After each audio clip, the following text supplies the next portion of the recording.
प्रभु की स्तुति हो, प्रभु का धन्यवाद हो आज के इस दिन समय के लिए। Dear friends, brothers and sisters, आप सबों को प्रभु यीशु मसीह के नाम में शालोम। मैं आज के दिन आप लोग को एक प्रॉब्लम का सोल्यूशन बताना चाह रहा हूँ। मतलब यह है कि आप अपने ज़िंदगी में किसी प्रॉब्लम फंसे हों।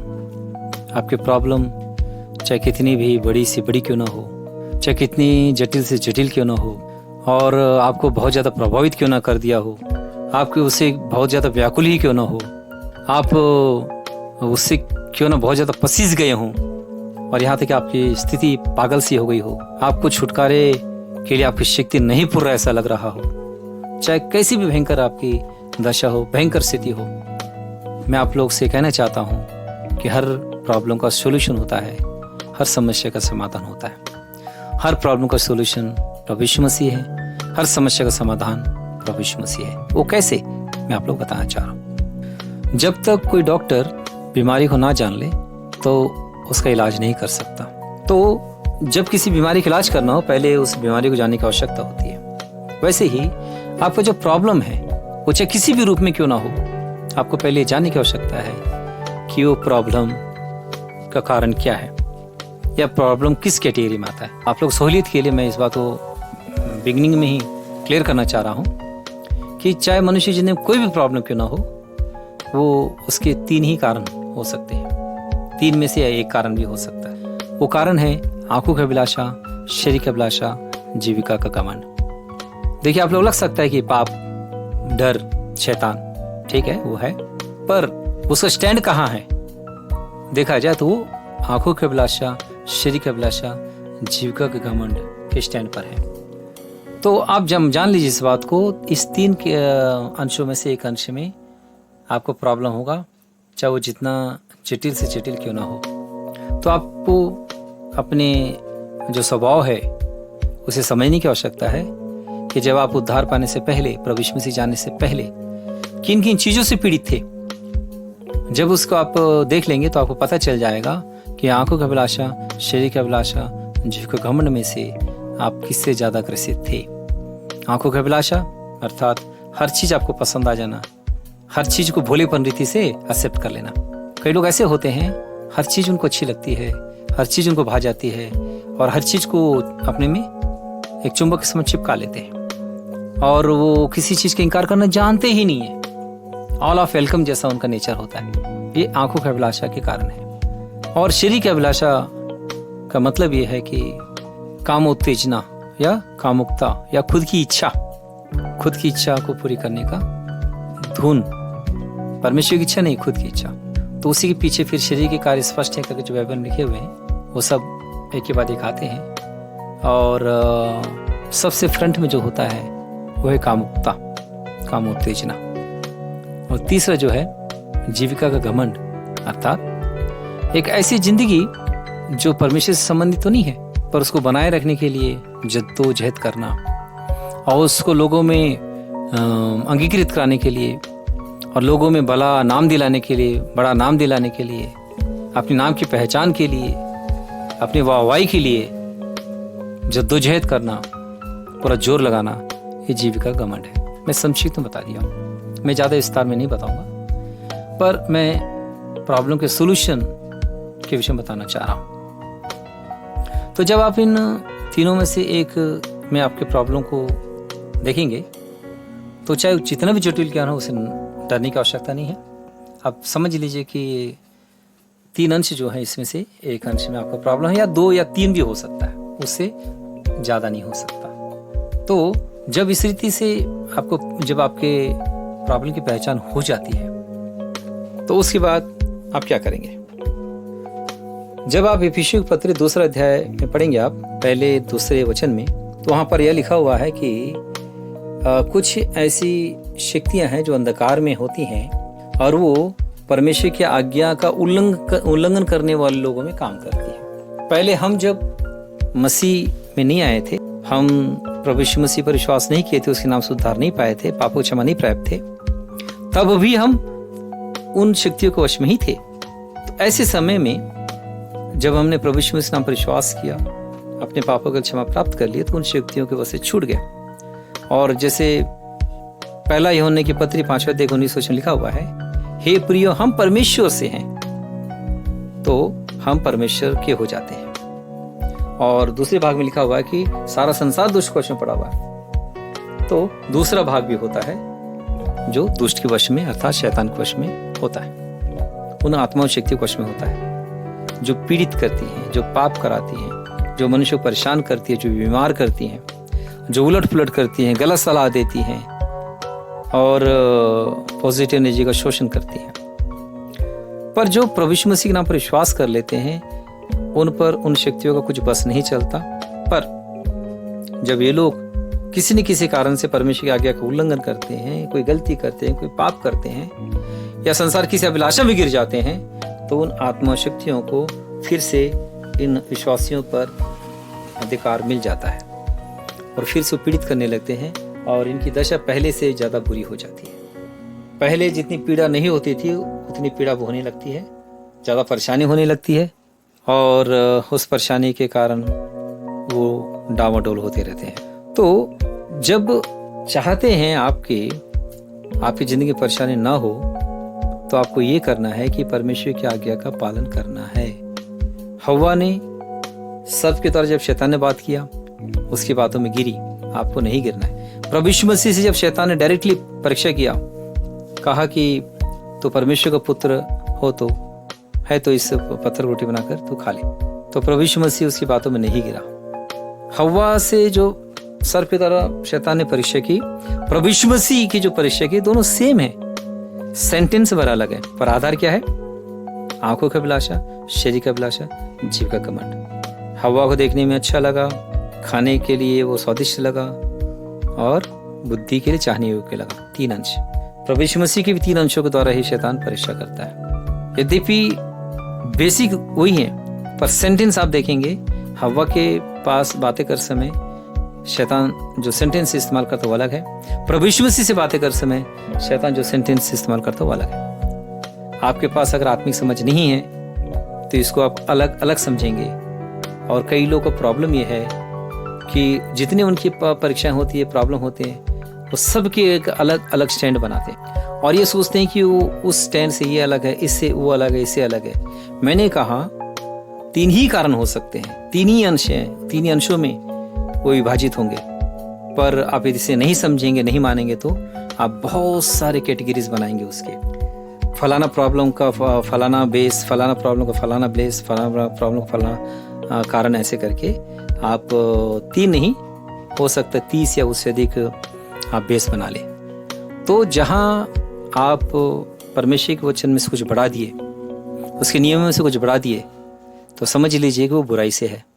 क्योंकि हमारे प्रभु यीशु मसीह ने कहा, तुम्हारी बातें हाँ की हाँ हो, ना कि ना हो, जो उससे अधिक होता है वो बुराई से होता है। तो परमेश्वर के वचन का जो पैमाना है उसमें से आप कुछ बढ़ा देंगे तो बुराई से है। और प्रकाशित वाक्य में चेतावनी है, परमेश्वर के वचन में से जो बढ़ाएगा तो उनके लिए विपत्ति बढ़ेंगी। तो अगर मान लीजिए आप 3 से 30 कर लेते हैं तो समझ लीजिए आपकी विपत्ति को आपने बढ़ा लिया। और अगर मान लीजिए परमेश्वर के वचन से कुछ घटा देते हैं तो आशीष घट जाएगी, जो बल मिलना चाहिए वो घट जाएगा। ये भी ठीक नहीं है। तो परमेश्वर की विधियां, परमेश्वर का नियम, परमेश्वर की जो आज्ञाएं हैं, उसका पालन करते रहने से अंधकार के शक्तियों के वश में नहीं पड़ेंगे।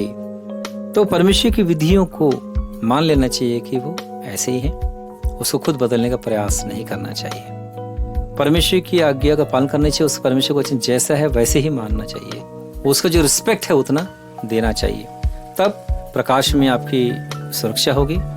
आज्ञाकारिता, परमेश्वर की आज्ञा पालन करने के कारण, आज्ञाकारी होने से जो आशीषें, जो बल मिलने के विषय में परमेश्वर वचन में वादा है वो पूरा होगा।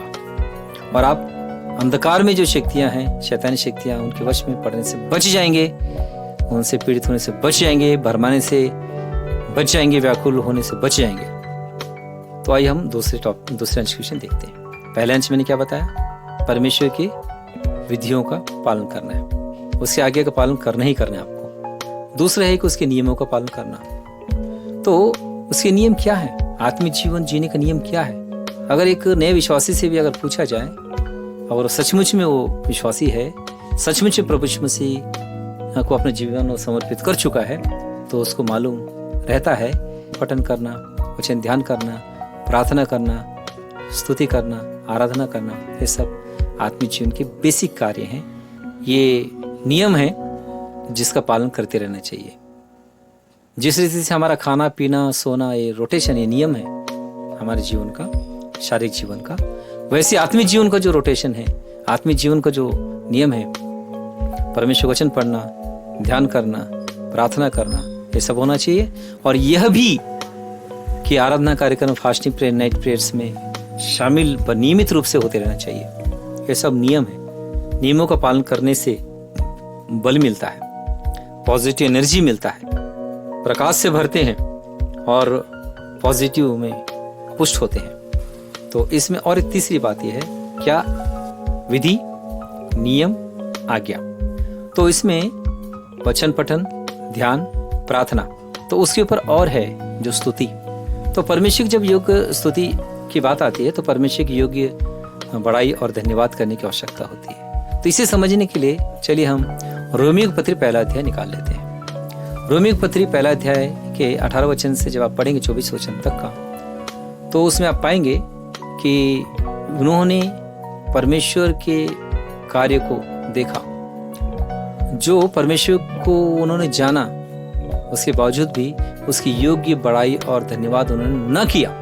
जब योग्य बड़ाई और धन्यवाद नहीं किया तो उनका निर्बुद्धि मन अंधेरा हो गया। मतलब पहले जब परमेश्वर के जान गए तो बुद्धि प्राप्त हुआ, पर उसके योग्य बड़ाई धन्यवाद नहीं किए तो बुद्धि धीरे धीरे खर्चा होता चला गया। खर्चा होते होते चला गया और बुद्धि का डब्बा खाली हो गया। निर्बुद्धि का मतलब होता है बुद्धि का डिब्बा खाली, मतलब बुद्धि का भाग खाली है, वो नील हो गया, मतलब नील हो गया। और जब नील हो गया तो बुद्धि की जगह में अंधकार भर गया।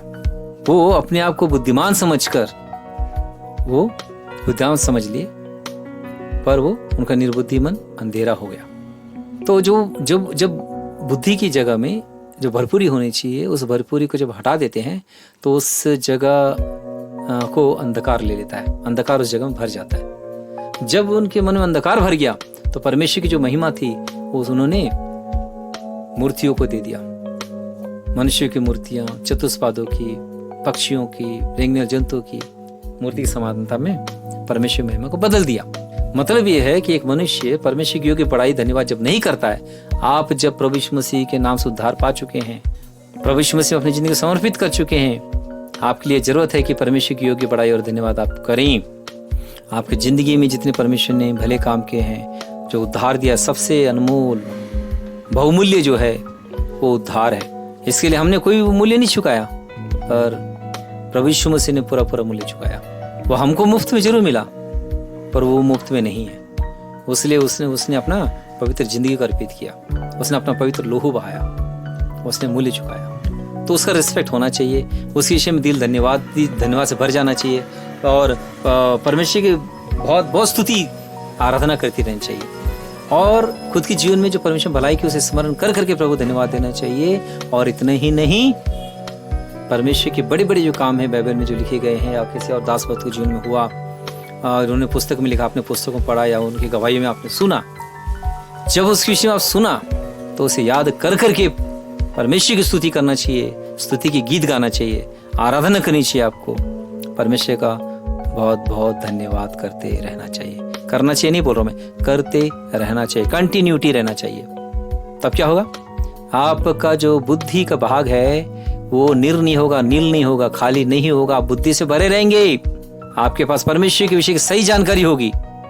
और इतने ही नहीं, आपका जब बुद्धि का भाग जब नील नहीं होगा, खाली नहीं होगा, तो अंधकार भी नहीं भरेगा। जब अंधकार नहीं भरेगा तो आप ऐसे कार्य जो जिनका निर्बुद्धि मन अंधेरा हो गया तो कार्य किए, मतलब परमेश्वर की महिमा को किसी मूर्तियों को दे दिए, वैसे आप परमेश्वर की जो महिमा परमेश्वर को देनी चाहिए, किसी और चीज को आप नहीं देंगे, परमेश्वर को ही महिमा देंगे, परमेश्वर की योग्य बड़ाई धन्यवाद करेंगे। अगर ऐसा नहीं करते हैं, आप चूक जाते हैं, परमेश्वर की योग्य बड़ाई धन्यवाद करने से चूक जाते हैं, तो जान लीजिए आपका जो बुद्धि है वो धीरे से खर्च हो जाएगा, वो जगह खाली हो जाएगा, उस जगह में अंधकार भर जाएगा। अंधकार भरने के बाद आप उल्टा पुल्टा कुछ करने लगेंगे, परमेश्वर के नाम की महिमा जो है किसी और चीजों को देने लगेंगे। कई लोग ऐसे होते हैं, प्रार्थना करते हैं प्रभु मुझे चंगाई दे, और उसके बाद 1 दिन 2 दिन प्रार्थना करते हैं, उसके बाद तीसरे दिन दवाई खा लेते हैं, और जब ठीक हो जाता है बोलते हैं कि दवाई खा लेते ठीक हो गया। मैं नहीं कहता कि दवाई से ठीक नहीं होता, पर प्रार्थना 2 दिन किया उसको भी तो आप याद रखना चाहिए। वैसे एक नहीं, बहुत सारी चीजें हैं। परमेश्वर किसी भी चीज को साधन बनाकर परमेश्वर काम कर सकता है, किसी व्यक्ति को साधन बनाकर कर सकता है। याद रखने की आवश्यकता है वो परमेश्वर ने किया। जिनको परमेश्वर की जानकारी नहीं है वो तो यही कहेंगे ना, ये फलाना वस्तु जो प्रकट में जो दिखता है, चाहे कोई व्यक्ति हो चाहे वस्तु हो, उसको महिमा देंगे, क्योंकि उनको नहीं मालूम कि अदृश्य में परमेश्वर ने कैसे काम किया। पर आपको तो मालूम, जो प्रभु से उद्धार पा लेते हैं, जो पवित्र आत्मा पा लेते हैं, जो नया जन्म पा लेते हैं प्रभु यीशु के नाम में, उद्धार मार्ग चलते हैं, उनको तो मालूम, हमको तो मालूम, तुमको तो मालूम। ऐसे समय में हम में से कोई या तुम में से कोई कैसे परमेश्वर के किए हुए कार्य का रिस्पेक्ट किसी और वस्तु को या किसी व्यक्ति को दे देंगे? ऐसा नहीं करना चाहिए, क्योंकि परमेश्वर की बड़ा धन्यवाद नहीं करने से खतरा ये है कि परमेश्वर से जो संबंध है वो धीरे धीरे कमजोर होता है और उसके बाद आखिर में टूट जाता है। रोमियो पत्री 1:24 में इसी का जिक्र है। जब परमेश्वर ने उन्हें छोड़ दिया, मतलब वो संबंध टूट गया। टूटने के बाद क्या होता है? संसार का झोंका कस के लगता है।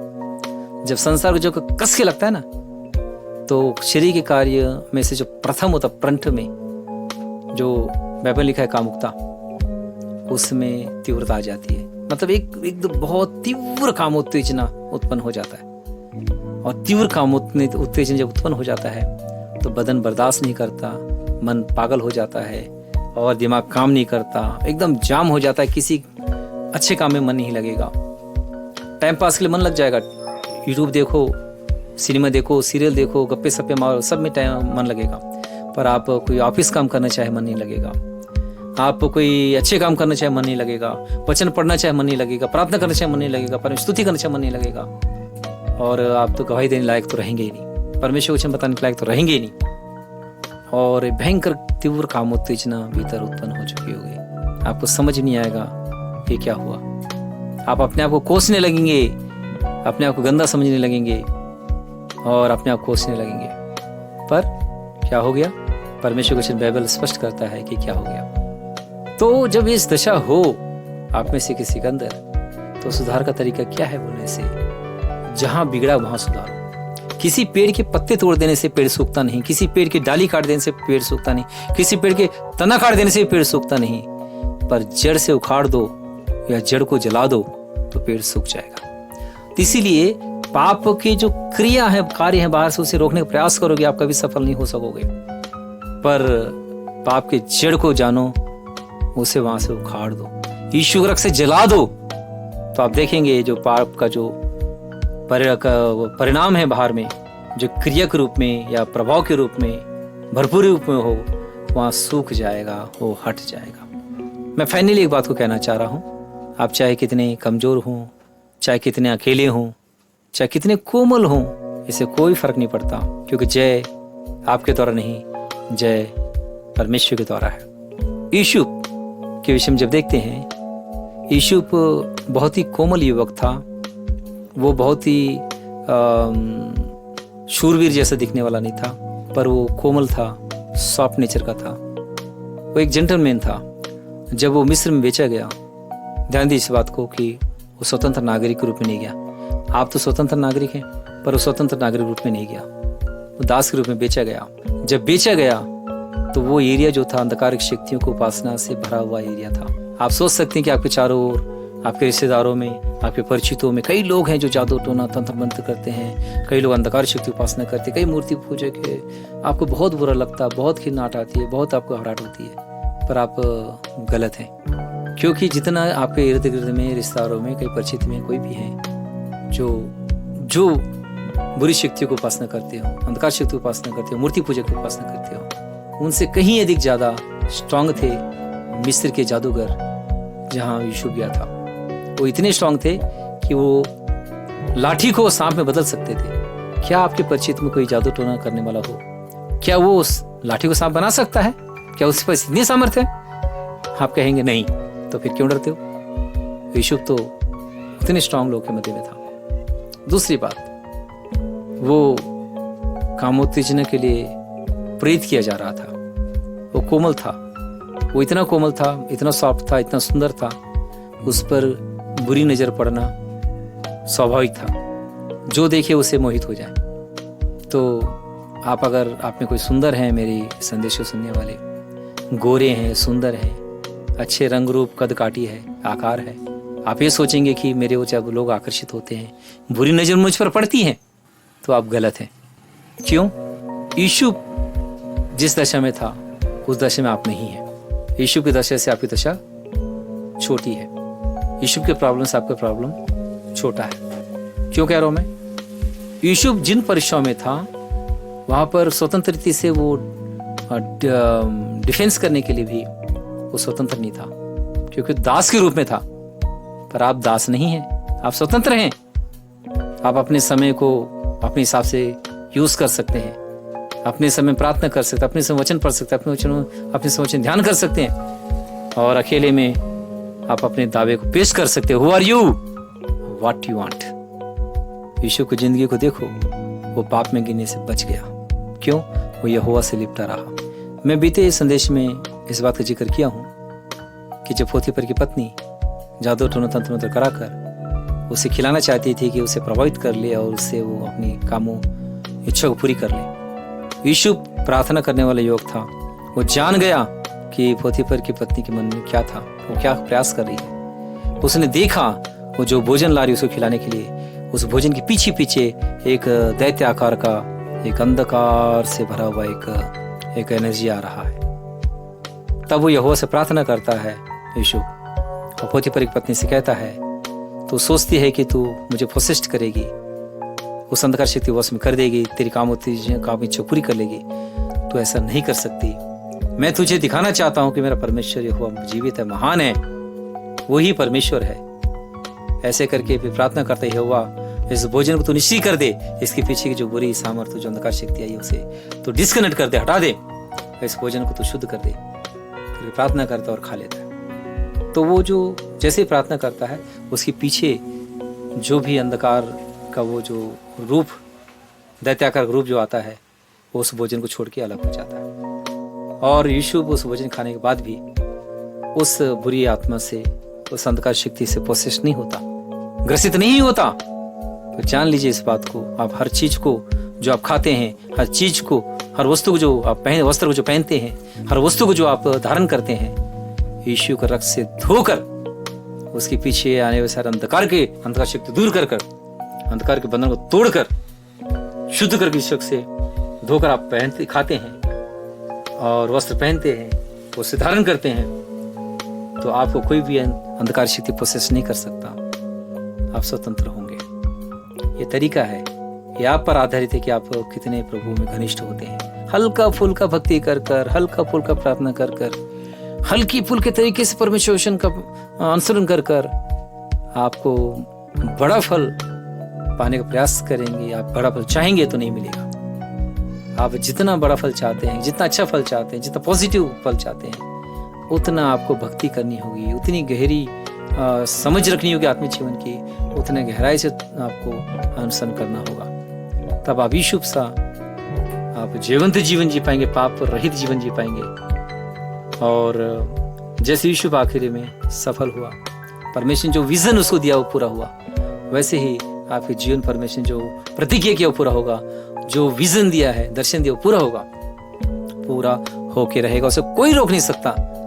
बस केवल आप ये करना है कि आपको खुद भटकना नहीं है, आपके प्रकाश को अंधकार में बदलने से बचा लेना है, आपके पॉजिटिव को नेगेटिव में बदलने से बचा लेना है, पवित्रता को अपवित्रता में बदलने से बचा लेना है, शुद्धता को अशुद्धता में बदलने से बचा लेना है, आपकी स्वतंत्रता को बंधनों में पड़ने से बचा लेना है, आपकी शांति को अशांति में परिवर्तित होने से बचा लेना है।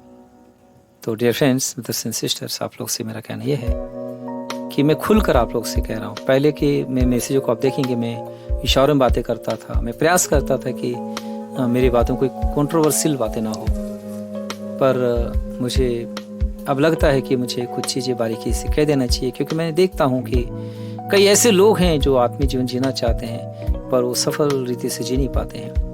वो परेशानी को झेलते रहते हैं। तो जब उन परेशानियों का सोल्यूशन जो प्रभु मुझे बताता है, जब उन समस्या का समाधान प्रभु मुझे बताता है, उलझनों को जब सुलझाव प्रभु बताता है, तो क्यों ना जो समस्या में है उनके समाधान के लिए मैं कुछ कहूँ, जो उलझनों में है उनके सुलझाव के लिए मैं कुछ कहूँ। पर मैं फिर फाइनली आप लोगों से बात कहना चाह रहा हूँ, आप में अगर लगन नहीं, आप में अगर पकड़ नहीं, आप में कोई समर्पण ठीक से नहीं, तो आपके लिए वचन से कोई फायदा नहीं मिलेगा। आप अपने आप को साबित करने की आवश्यकता है। Who are you? आपको खुद साबित करने की आवश्यकता है। What you want? कैसे साबित करोगे? लोगों के सामने जाकर नहीं, लोगों से बात कर नहीं। कई बार तो ऐसे विश्वासी कुछ गलती करते हैं, वचन सुनते हैं, मैसेज सुनते हैं, जाकर लोगों से भिड़ जाते हैं। अंदर में तो कुछ एनर्जी है नहीं, बल नहीं, पता चले कि लोगों के सामने प्रवचन देने चले गए, विवाद करने चले गए। वो गलत तरीका है, वो शैतान का तरीका है, वो संसार का तरीका, वो शरीर का तरीका है, पर पवित्र आत्मा का तरीका नहीं है। पवित्र आत्मा का तरीका क्या है? तुमको अकेले में ही साबित करना होगा। जब तुम प्रार्थना में बैठते हो, तुम जो वचन अकेले में रहते हो, तुम अकेले कमरे में रहते हो, जब तुमको कोई देखता नहीं है, उस समय तुमको साबित करना होगा हु आर यू। तभी आपको साबित करना होगा व्हाट यू वांट। वो स्टैंडर्ड होता है। तो फिर कहता हूँ, आपके संदेश नहीं समझ में आ रहा है, एक बार नहीं आ रहा समझ में, 2 बार सुनिए, 2 बार सुनिए, 3 बार, तब तक सुनते जब तक आपको समझ में ना आ जाए और इसके अनुसार जिंदगी आपका जब तक सेट ना हो जाए। जितनों के अंदर लगन है, परमेश्वर को जिनकी भूख और प्यास है, अपनी जिंदगी को सक्सेस से जीना चाहते हैं, उन सबों के लिए मैं कहता हूँ, प्रभु आप सबों की सहायता करें और अपने आपके जीवन में एक success life they. God bless you.